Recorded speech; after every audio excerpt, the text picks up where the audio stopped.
والذین یؤمنون بما انزل الیک وما انزل من قبلک وبالآخرۃ هم یوقنون صدق اللہ ومولانا العظیم ان اللہ وملائکتہ یصلون علی النبی یا ایھا الذین آمنوا صلوا علیہ وسلموا تسلیما السلام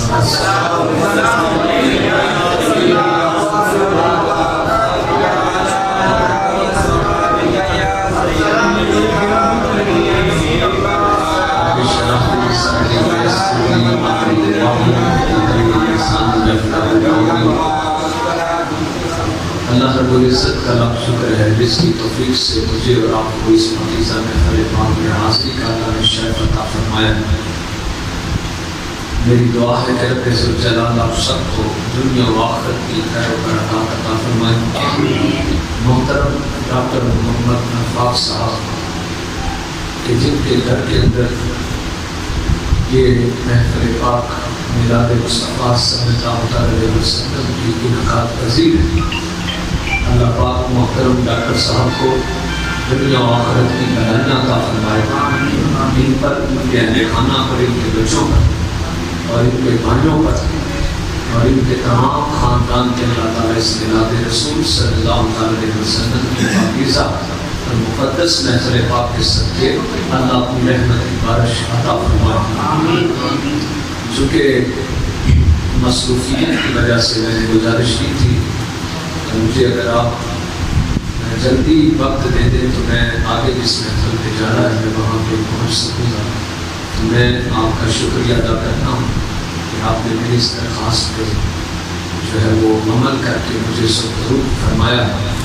محترم قاری صاحب ہمارے پاس موجود ہیں، اگر اس کے بعد آپ نے محفل کو جاری رکھنا ہوا تو آپ ان کے خطاب سے بھی ضرور مستفید ہوں گے۔ اللہ تعالیٰ مجھے اور آپ کو جو باتیں کریں جو سنے سنائے اس پہ عمل کی توفیق عطا فرمائے۔ گاہے بگاہے آپ میلاد رسول صلی اللہ علیہ وسلم کی باتیں سنتے رہتے ہیں اور علماء سے سن بھی رہے ہیں، تو میں ختم نبوت کے حوالے سے ایک آیت جو میں نے آپ کے سامنے پڑھی ہے اس پر مختصر سی گفتگو کرنا چاہوں گا۔ اس آیت کریمہ کو سمجھنے کی کوشش کریں۔ یہ جو سورہ بقرہ کی آیت کریمہ جو میں نے آپ کے سامنے پڑھی، اس سورہ بقرہ کی ابتدا ہی میں اللہ تعالیٰ نے اس میں متقین کی 6 صفات کا ذکر کیا۔ کتنی صفات کا؟ 6 صفات کا ذکر کیا ہے۔ فرمایا ذالک الکتاب لا ریب فیہ، کہ یہ قرآن مجید وہ عصمت والی کتاب ہے جو شک کی جگہ نہیں ہے۔ ہدی للمتقین، اور اللہ کی ذات نے اس کتاب کے اندر ہدایت متقین کے لیے رکھی ہے۔ اب یہ کہ متقین کون ہیں اور قرآن کی روح سے سورہ بقرہ کے ابتدا میں جن کو متقی کہا وہ کون ہے؟ میرا خیال ہے کہ اگر آپ اس پر توجہ کریں گے تو آپ کو یہ سبق کے طور پر میں آپ کو یاد کروا رہا ہوں تاکہ آپ اس کو سبق سمجھ کے یاد رکھیں۔ اس میں جو میں نے آیت پڑھی اس میں مرزائیوں کا زبردست رد ہے اور ہمارے آقا صلی اللہ علیہ وسلم رحمت عالم کا، آپ کی ختم نبوت کا عظیم پیغام ہے اس آیت کریمہ میں جو میں نے پڑھی ہے۔ لیکن اس سے پچھلی آیت کو پہلے سن لیں۔ اللہ تعالیٰ نے فرمایا اس قرآن میں متقین کے لیے ہدایت ہے۔ تو اب جب متقین کے لیے فرمایا ہدایت ہے تو متقین کون ہے اس کا تعارف اگلی آیت میں کروایا کہ ان کی صفات یہ ہے۔ ان کی پہلی صفت یہ ہے الذین یؤمنون بالغیب، کہ متقی وہ ہیں جو غیب پر ایمان رکھتے ہیں۔ یہ ان کی پہلی صفت ہے کہ وہ کس پر ایمان رکھتے ہیں؟ غیب کے اوپر ایمان رکھتے ہیں۔ اب غیب کس کو کہتے ہیں؟ غیب ہر اس چیز کو کہتے ہیں جو پردے میں ہوتی ہے۔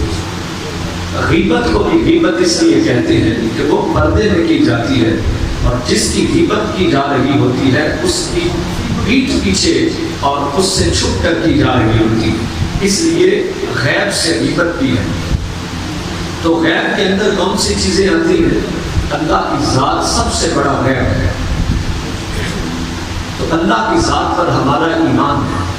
اس کے بعد فرشتے ہیں، انبیاء کرام ہیں، جن کو ہم نے نہیں دیکھا. پھر قرآن مجید کا نزول ہماری آنکھوں سے اوجھل ہے. اسی طرح جنت اور دوزخ یہ بھی غیب کے معاملے ہیں. اور حوض کوثر، میزان عمل اور صراط، یہ ساری چیزیں کیا ہیں؟ غیب ہیں. تو ہم نے دیکھا تو نہیں، مگر ان چیزوں پر ہمارا ایمان اس لیے ہے کہ ہمارے آقا کی زبان اقدس سے نکلا ہے. سو ہم نے دیکھا نہیں مگر ہم ایمان لے. سمجھ آئیے؟ تو پہلی صفت کیا ہے متقین کی؟ الذین، یعنی متقی وہ ہیں جو یؤمنون بالغیب، جو غیب پر ایمان رکھتے ہیں. آگے فرمایا دوسری صفت ان کی یہ ہے وَيُقِيمُونَ الصَّلَاةَ، کہ وہ نماز کو قائم کرتے ہیں. کہ صرف ہمیں میلاتی نہ بنایا جائے بلکہ ہمیں نمازی بنانا چاہیے. کیا خیال ہے؟ ہو سکتا ہے کہ آپ کی یہ محبت بارگاہ رسالت میں قبول کر لی جائیں، لیکن نماز ہم پہ فرض ہے. نماز ہم کو لازمی پڑھنی ہے. اگر جھڑیاں نہیں بھی لگائیں گے، لائٹنگ نہیں بھی کریں گے، تو اس سے آپ کی شریعت پہ اثر نہیں پڑے گا. ہو سکتا ہے کہ اس سے صرف آپ کی محبت کے اندر ایک بے چینی سی ہوگی، لیکن یاد رکھیں جب ہم نماز چھوڑیں گے تو ہمارے آقا کو بھی بے چینی ہے، کیونکہ نماز کے اندر اللہ تعالیٰ نے اپنے محبوب کی آنکھوں کی ٹھنڈک رکھی ہے. وہ نماز کو قائم کرتے ہیں. دو صفتیں ہو گئی. تیسری صفت فرمایا مما رزقناہم ينفقون، اور جو ہم نے ان کو رزق دیا ہے اس رزق میں سے خرچ بھی کرتے ہیں. اب یہ تین صفتیں اہل ایمان کی اللہ تعالیٰ نے بیان کی. اب چوتھی صفت کیا ہے؟ فرمایا والذین یؤمنون بما انزل الیک، کہ متقی تو وہ ہیں اے پیغمبر اکرم صلی اللہ علیہ وسلم جو اس پر ایمان لائیں جو ہم نے آپ کی طرف نازل کیا. وما انزل من قبلک، اور جو آپ سے پہلے نازل ہوا اس پر بھی ایمان رکھتے ہیں. 5 صفتیں ہو گئی. ایک وہ کہ آقا علیہ السلام کی ذات اقدس پر جو کچھ نازل ہوا اس پر بھی ایمان رکھتے ہیں. 4 صفتیں. 5 یہ ہے کہ وما انزل من قبلک، اور جو ہم نے آپ سے پہلے نبیوں پہ نازل کیا اے پیغمبر اس پر بھی جو ایمان لائیں گے وہ متقی ہیں. تو 5 صفتیں ہو گئی. 6ٹھی صفت یہ ہے وبالآخرۃ ہم یوقنون، اور وہ آخرت پر یقین رکھتے ہیں. یہ 6 صفات کو ذکر کرنے کے بعد فرمایا اولئک علی ھدی من ربہم، یہی ہیں وہ لوگ جو دنیا پر اپنے رب کی طرف سے ہدایت پر ہیں. واولئک ھم المفلحون، اور وہ آخرت میں کامیاب لوگوں میں سے ہیں. اب یہ 6 صفات جو آپ نے سنی اور اس کے بعد یہ 2 اجر ہیں کہ ان 6 صفات کا حامل اور ان 6 صفات پر عمل کرنے والا اپنے رب کی جانب سے ہدایت پر بھی ہے، اور وہ آخرت میں فلاح و کامرانی پانے والا ہے، وہ خسارے والوں میں نہیں ہوگا. اب آئیں واپس. یہ صرف میں نے اس رکوع کے اندر جو اہل ایمان کے لیے جو یہ چیزیں بیان ہوئی ان کا ذکر کیا. اب آئیں کہ میں اس کو ختم نبوت کے حوالے سے جوڑنا چاہتا ہوں. وہ کیا کہ قرآن مجید نے جو 4تھے نمبر پر جو صفت بیان کیا، پہلی 3 تو یہ ہیں کہ وہ غیب پر ایمان رکھتے. سبق یاد کریں. پہلی صفت کیا ہے ایمان والوں کی؟ بولے وہ غیب پر ایمان رکھتے. اور دوسری صفت یہ ہے کہ وہ نماز کو قائم کرتے ہیں. اور تیسری صفت کیا ہے؟ وہ ہمارے دیے ہوئے رزق میں سے خرچ کرتے ہیں. ایسا یہ جو لفظ پیچھے ایک صفت میں آپ نے پڑھا وَيُقِيمُونَ الصَّلَاةَ، وہ نماز کو قائم کرتے ہیں. تو یہ بعض جو صوفی بنے ہوئے ہیں نماز کے تارک، یہ یاد رکھیں کہ صوفی تارک دنیا ہوتا ہے مگر تارک السنہ اور تارک الشریعت نہیں ہوتا. جو حضور علیہ السلام کی سنت اور آپ کی شریعت کو ترک کرے، وہ چاہے ہواؤں میں اڑ کے دکھا دے، دین اور شریعت کی نظر میں وہ کچھ بھی نہیں ہے. جو ولی ہوتا ہے، جو صوفی ہوتا ہے، وہ تارک دنیا ہوتا ہے، وہ دنیا کی محبت کو ترک کرتا ہے. مگر وہ ایسا ولی ہے جو حضور کی سنت کو بھی کاٹتا ہے اور حضور کی سنت کے ساتھ بھی نفرت کرے اور پھر ولایت کے مقام پہ پہنچے. ایسا تو ممکن نہیں ہے. کوئی یہ مفہوم تراش لیتے ہیں وَيُقِيمُونَ الصَّلَاةَ، تو کہتے ہیں کہ قرآن تو نماز قائم کرنے کے لیے کہتا ہے، پڑھنے کا حکم نہیں دیتا۔ تو یہ ایک جہالت والی باتیں ہیں، ہم جہالت والی سوچیں ہیں۔ پہلی بات تو یہ ہے کہ قرآن مجید کے یہ جو لفظ ہے قائم کرنا، یہ اس وقت آقا علیہ السلام پر جب یہ لفظ نازل ہو رہے تھے تو میرا سوال ہے کہ نبی دو جہاں سرور کائنات صلی اللہ علیہ وسلم نے اس لفظ کا مطلب کیا لیا؟ کیونکہ میری اور آپ کی عقل سے تو قرآن کے الفاظ کے معنی متعین نہیں ہوتے، بلکہ جس طرح رسول پاک صلی اللہ علیہ وسلم نے کیا ویسے ہی کیا جائے۔ ہمارے گاؤں میں ایک شخص نے، بڑی دیر پہلے کی بات، اس وقت میں نفس انتظامی کر رہا تھا، تو اس وقت ایک شخص نے کہا، میں نے اس کو کہا ویسے وہ مشہور ہے کہ یہ دم کرتا ہے لوگوں کو، اس کے دم سے لوگوں کو شفا بھی ہو جاتی ہے، اور اگر یاد رکھیں کہ یہ جو کرتے ہیں نا کھانا جس کو آپ کہتے ہیں، یہ تو عیسائی بھی کرے تو شفا بعض اوقات مل جاتی ہے، یہ کسی کے حق پر ہونے کی دلیل نہیں۔ تو میں نے ان کو کہا کہ حاجی صاحب آپ نماز کیوں نہیں پڑھتے؟ تو اس نے دیکھے مجھے دلیل کیا دیا۔ اب دیکھیں کہ ہر جھوٹے سچے نے اپنی اپنی دلیلیں گھڑی ہوئی ہیں، جھوٹا بھی ہو تو اس نے بھی اپنی دلیلیں گھڑی ہوتی ہیں۔ مجھے کہنے لگا جب آپ اذان دیتے ہیں تو کبھی آپ نے اذان کے اندر یہ کہا ہے کہ حی علی المسجد، کہ مسجد کی طرف آؤ؟ میں نے کہا نہیں۔ تو کہتا ہے نماز کے اندر یہ نا حی علی الصلاۃ، کہ نماز کی طرف آؤ۔ تو نماز تو میں پڑھ لیتا ہوں لیکن اس میں مسجد کا حکم تو نہیں ہے۔ تو میں نے کہا اچھا چلو، اگر یہ اذان کس نے دی تھی، یہ اذان کس کی سنت ہے، یہ اذان کا حکم کس نے دیا تھا؟ وہ کہتا اللہ کے رسول نے۔ تو میں نے کہا کہ اللہ کے رسول کو علم نہیں تھا کہ اذان کے اندر حی علی المسجد نہیں، حی علی الصلاۃ وہ خود سکھا رہے تھے وہ لفظ۔ تو کسی صحابی کے ذہن میں حاجی صاحب وہ سوال نہیں آیا جو آپ کے ذہن میں آیا؟ مجھے صرف یہ بتائیں، اگر حی علی الصلاۃ کا مطلب یہ ہے کہ مسجد میں نہیں جانا چاہیے تو مجھے یہ بتائیں اللہ کے رسول نے مسجد نبی کس لیے بنائی تھی، مسجد قباء کس لیے بنائی تھی؟ پھر مسجد کا تصور پھر ختم ہو جانا چاہیے۔ پھر وہ کہنے لگا ٹھیک ہے آپ صحیح کہتے ہیں بھائی، اللہ کے رسول صلی اللہ علیہ وسلم نے مسجدیں بنائی، اذان صرف ایک دعوت تھی کہ اللہ کے گھر میں سارے جمع ہو جائیں، سمجھ آئیے؟ اسی طرح ایک شخص ہمارے یہاں ہے، اس طرح کے لچے دفنگے صوفی آپ کو ہر جگہ پہ مل جائیں گے۔ تو وہ مجھے ہمارے گاؤں کا ہے اور اتفاق سے ہماری گلی کا ایک آدمی تھا، لیکن اب وہ گلی بدل گیا ہے، لیکن وہ نماز کی طرف نہیں آیا، اللہ اس کو ہدایت عطا فرمائے۔ اس کو میں نے جب نماز کے لیے کہا تو یقین کریں مجھے کہتا ہے 700 سے زیادہ قرآن مجید میں حکم نماز کا آیا ہے۔ تو میں نے کہا پھر نماز پڑھتے کیوں نہیں؟ کہتا لیکن قائم کرنے کا حکم ہے، پڑھنے کا حکم کوئی نہیں۔ تو وہ کسی عالم کی صحبت میں بیٹھا ہوتا تو اسے پتا ہوتا کہ یہ جو تو قائم کرنے کا مطلب لیتا ہے نا۔ پھر میں نے اس کو سیدھی سی بات کی، میں نے کہا سورہ کوثر آتی ہے؟ کہتا مجھے آتی ہے۔ میں نے کہا چلو قائم کرنے والی آیتوں کو چھوڑو، اگر قرآن مجید میں پڑھنے والی آیت مل جائے تو پڑھ لو گے۔ وہ کہتا مجھے اسے سورہ کوثر آتی تھی، انا اعطیناک الکوثر۔ تو آگے کیا ہے؟ بولے فصلی لربک، اپنے رب کے لیے نماز کو پڑھو۔ پڑھی اس نے پھر بھی نہیں، اس لیے کہ ہدایت اللہ کی دین ہے۔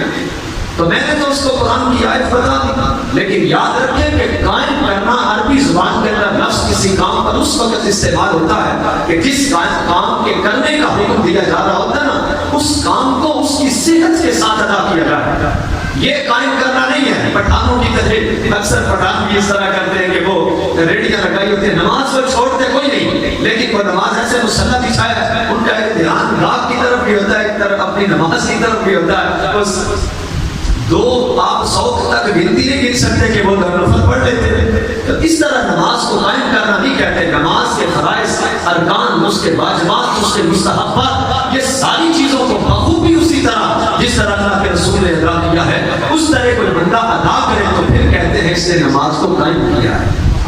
سمجھ آ رہی ہے نا؟ تو یہ میں نے آپ کا یہ ایک مبالغہ تھا جو اکثر لوگوں کے ذہن میں ہوتا ہے وہ میں دور کیا ہے۔ اور اگر اس وقت آپ کو کوئی قائم اور پڑھنے کے درمیان کرے تو سورۃ کوثر تو ہر کسی کو آتی ہے، اس کے ذریعے سے جواب دے دیں۔ لیکن میں جو بات کرنا چاہتا ہوں ختم نبوت کے حوالے سے وہ یہ ہے کہ آپ دیکھیں کہ اسی سورہ بقرہ کی 3 صفات کے بعد جب چوتھی صفت کا اللہ نے ذکر کیا تو قربان چاہیں کہ اس میں رب ذوالجلال نے انداز وہ اپنایا قرآن مجید کا کہ جس نے مرزیوں کا جنازہ نکال دیا۔ ویسے جنازہ ان کا ہوتا کوئی نہیں، جنازہ نکالنے سے مطلب ہے ان کا بھیجا نکال دیا، تو اس میں چوتھی صفت یہ بیان کی کہ والذین یؤمنون بما انزل الیک. اب دھیان کرنا ہے آپ نے، اللہ تعالیٰ نے فرمایا کہ میرے محبوب متقی وہ ہیں، ایمان والے وہ ہیں جو اس پر ایمان لائے جو ہم نے آپ کی طرف تک اتارا. آگے فرمایا اور وما انزل من قبلک، اور جو آپ سے پہلے نازل ہوا اس پر ایمان لائے. کتنوں کی بات کی ہے؟ جو آپ پر نازل ہوا اور جو آپ سے اس کے بعد کوئی تیسری بات کی ہے. اگر رسول پاک صلی اللہ علیہ وسلم کے بعد کسی نے نبی بن کے آنا ہوتا تو یہ بھی کہا جاتا پہلوں کی بات کی تھی، تو اگر آنا ہوتا تو قرآن نے تو قیامت تک کی خبریں دی ہے. اگر پہلوں کی بات کی ہے وما انزل من قبلک کہ جو آپ سے پہلے آئے ان پر بھی جو ایمان لائے وہ کیا ہے؟ وہ مومن ہیں. تو اگر رسول پاک کے بعد بھی کسی نے نبی بن کے آنا ہوتا تو قرآن کے اندر یہ بھی لفظ ہوتے کہ وما انزل من بعدک، جو آپ کے بعد آئیں گے ان پر بھی جو ایمان رکھیں گے وہ مومن ہیں. لیکن رب ذوالجلال نے پہلوں کی بات کی، حضور علیہ السلام کی بات کی، اور بعد میں آنے والے کسی تیسرے کی بات نہیں کی. رب ذوالجلال نے بعد والوں کا ذکر نہ کر کے رسول پاک کے ساتھ پہ ختم نبوت کا تاج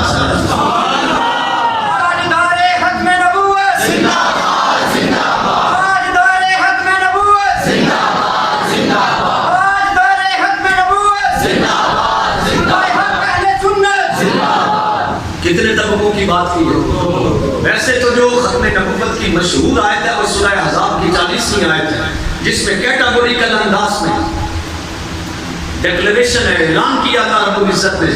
لیکن قرآن مجید کے اندر تقریباً 114 آیتیں ہیں جس سے استدلال کیا جا سکتا ہے کہ حضور نبی پاک صلی اللہ علیہ وسلم کے بعد کوئی نئے نبی.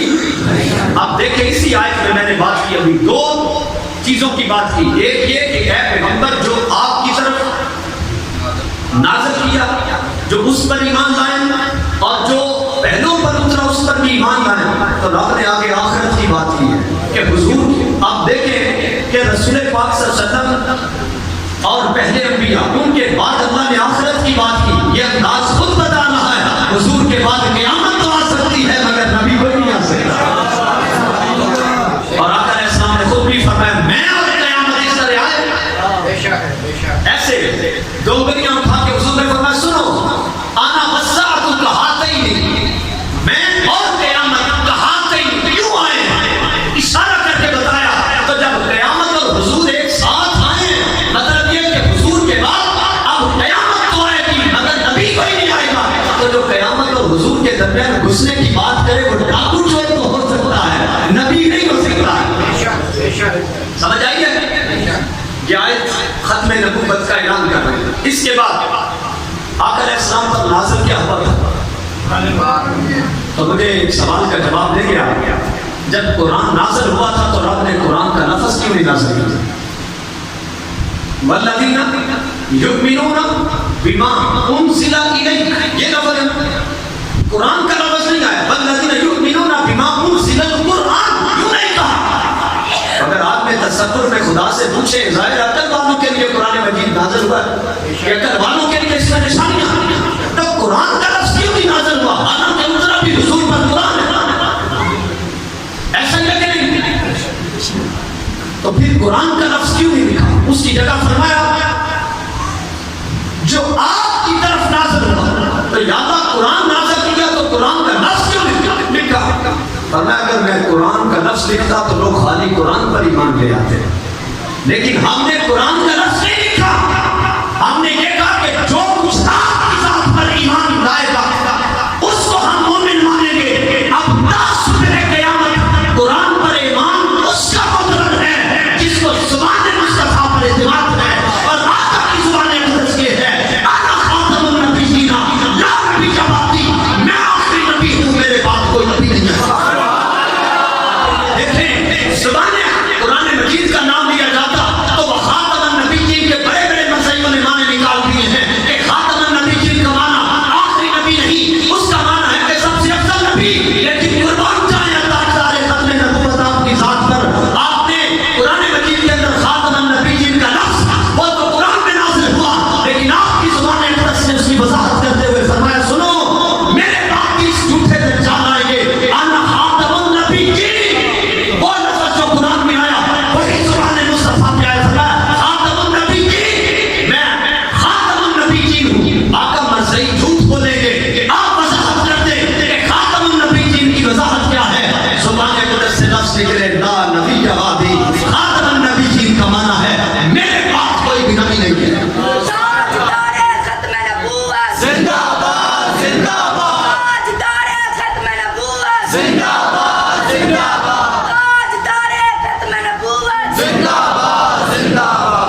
کتنا سبق یاد رکھیں گے آپ؟ بولیے ایک اور نقطہ اسی آیت میں، صرف میں اسی کو کر کے اجازت چاہوں گا، اس لیے کہ دوسری محفل کا وقت وہ بھی تنگ دامن ہے، اس لیے وہ مجھے اس طرف بھی کھینچ رہا۔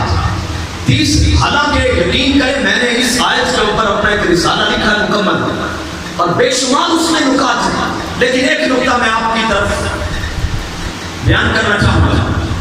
اصول یہ بنتا ہے کہ جو پہلے نازل ہوئے تھے ان کا ذکر پہلے ہوتا ہے۔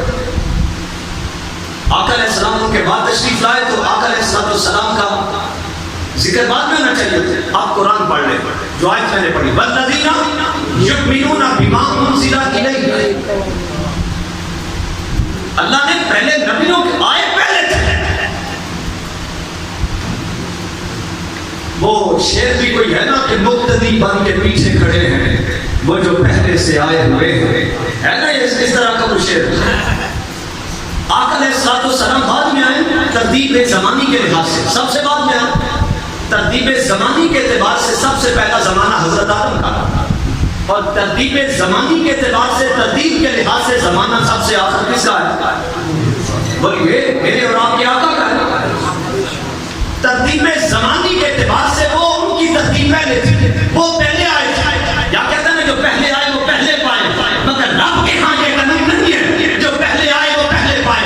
رسول پاک آئے بعد میں تھے، ان کا ذکر مقدم کیا ہے، اور جو پہلے آئے تھے ان کا ذکر بعد میں کیا۔ یہ اصول رہے گا قیامت تک کہ باقی نبیوں کا ذکر اس وقت معتبر ہوگا جب پہلے ذکر مصطفیٰ ہوگا۔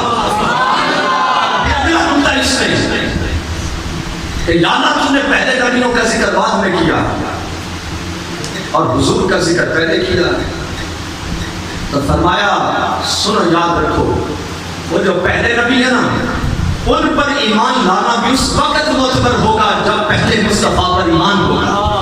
اچھا باقی نبیوں کو ماننے والے جو سچے نبی تھے ان کو ماننے والے اگر حضور کو چھوڑ دیں تو وہ مومن نہیں رہتے۔ تو جن کے بعد پھر کسی نے نہیں آنا تھا، کوئی آقا کا دامن چھوڑ کے کیسے کہتا ہے کہ میں مسلمان ہوں؟ آپ ان کو کافر سمجھتے ہیں اور ان کو مسلمان سمجھنے والا یا ان کے ایمان اور کفر کے بارے میں شک کرنے والا وہ دار اسلام سے خارج ہے۔ ہمارے آقا آخری ہیں، بس آخری ہیں اور بس آخری ہیں، ان کے بعد یقین کرے۔ اسی عقیدے کے ساتھ تمہیں موت آئے، اسی عقیدے کے ساتھ قبر میں اترے انشاءاللہ العزیز، جن کے ساتھ کے اوپر رب نے ختم نبوت کا صحرا سجایا۔ جب آپ اس آقا کی قدموں میں قبر میں کھڑے ہوں گے تو میرا یقین ہے کہ وہ ضرور فرمائیں گے کہ اسے چھوڑ۔ یہ خوش قسمت ہے کوٹلی مرنا کے وہ لوگ جو قبروں میں اسی ختم نبوت کے عقیدے کے ساتھ اترے، اور لاکھ بار ان پر لعنت ہے، مرے تو وہ بھی تھے مگر لاکھ بار لعنت ہے ان پر جو حضور علیہ السلام کی ختم نبوت پہ شک کر کے قبر میں اترے۔ اللہ تعالیٰ ہمارے ایمان کو اور ہمارے عقیدے کو محفوظ رکھے۔ سلام عقیدت ہے آپ سب لوگوں کو، یہاں پر بھی کچھ جراثیم ہیں مرزائیت کے، لیکن آپ نے بھی سچ ثابت کر دکھایا کہ ان فتنوں کے مقابلے میں آپ سر دھڑ کی بازی لگا کے ہر محاذ پہ کھڑے ہیں۔ اللہ تعالیٰ آپ کو دنیا و آخرت کی بے بہا نعمتیں عطا فرمائے۔